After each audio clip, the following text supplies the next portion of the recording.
Dela writes, my MVVs, welcome. No matter the height of a camel, the owner knows exactly how to ride it. It's not a small something. No. We have gotten a report that the palace of the Ooni of Ife is about to witness the mother of all conflict, envy and jealousy, as Oletick gear up for full-scale war with Ebony over their princess. You know, sometimes they say remove the hand of the monkey from the pot of soup before it turns into a human hand. When Ebony gave birth to her son, it was like Ebony just waited for the boy to come out of her womb, and she started problem right then when she made mention of the fact that the boy is a double prince, and by so doing, this boy deserves, to be called the crown prince. As a matter of fact, she addressed the boy as a crown prince. Soon as the boy was born, it was published and all over the place. Now, from a royal family, somebody who understands the modus of operation of the royal family, how do you address your boy as a crown prince when you do know that this man has a crown prince? And besides, your boy is not even the second. There is a second boy before your own boy. You got up one day and just thought that your boy deserved to be a crown prince. And you know that when she first made this remark, they said that you say family asked her to apologize. Then she did a very light apology where she started explaining that wasn't what she meant. She was misunderstood, and that was when she brought people into the light of what she was thinking, and then on and on again. And then we heard about this Ebiri, a ritual that they are supposed to do where the first son is supposed to, Ooni is supposed to present the first son to the gods, being Tade Nikawo. Yes, Ooni is supposed to present the boy to the gods. Now, the ceremony started again when that happened, that her son deserved to, be part of that ritual.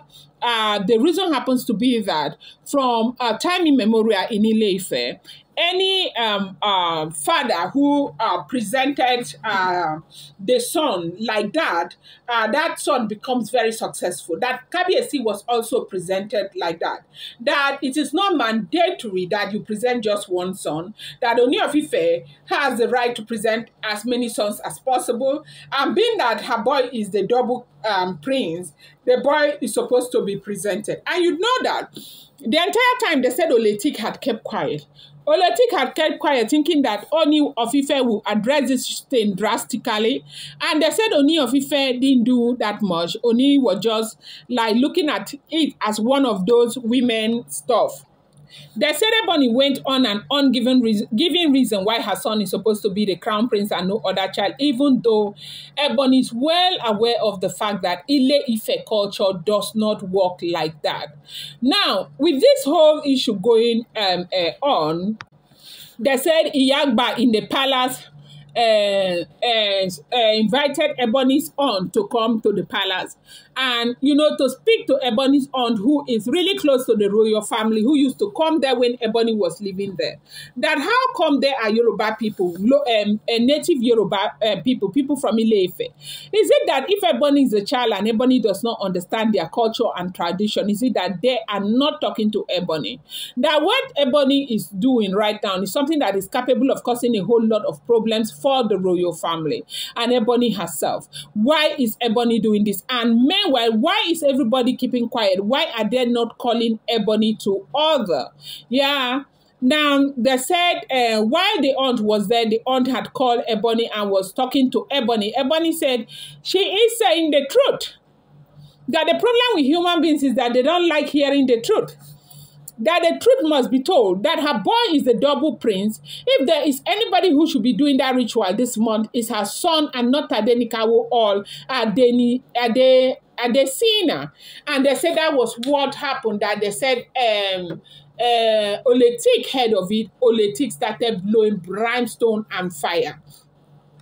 They say when Ebony's aunt came to the palace to visit Iyagba, Ebony's aunt came to the palace to visit Iyagba around 2 p.m. that day, and they said from that 2 p.m., Ebony and Oletick were quarreling on the phone until 9 p.m. at night. That there is nothing in this world that they didn't tell each other. That Oletick told Ebony that Ebony basically forced her way through into the life of the Ooni of Ife.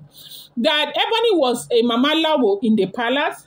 That before long, when Ebony was an Iyaba in the palace, doing all of this Mama Lawo job in the palace, that she was being paid for all the rituals, the Mama Lawo job that Ebony was doing in the palace, that the palace, the royal family was paying her handsomely, and that was why she was there.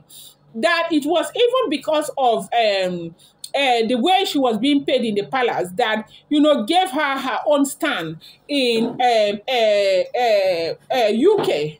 That is why that was how she got money to stand in the UK, where she started paying mortgage for her house. That the money that she started paying mortgage for her house with was not gotten from UK, that it was gotten from the payment that she was being paid, that the palace was making to her for being their own Mama Lawo there in the palace. And she used that opportunity to push Olori Naomi out.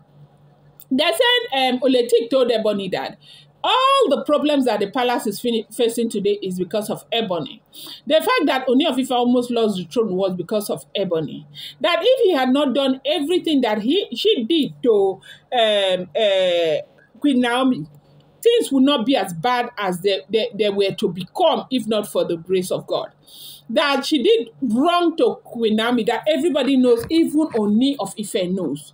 That yes, so everybody is guilty in one way or the other, but the person who carries, the full weight of that guilt is Ebony, because Ebony was the one who single-handedly pushed Naomi out of the royal palace so that she can have access to the Ooni of Ife. And then you give birth to a child like that and you call the child a double prince? Who the hell do you think you are? As it is rumored though and alleged that Oletick was blowing brimstone fire on Ebony, that who the hell does Ebony think she is to think that she has a better place? Her child is better because her child is blow blow. Who cares whether your child is blow blow or your child is not blow blow? What is important is that the blow blow blood runs in them right now. That's blood that comes from the Ooni of Ife.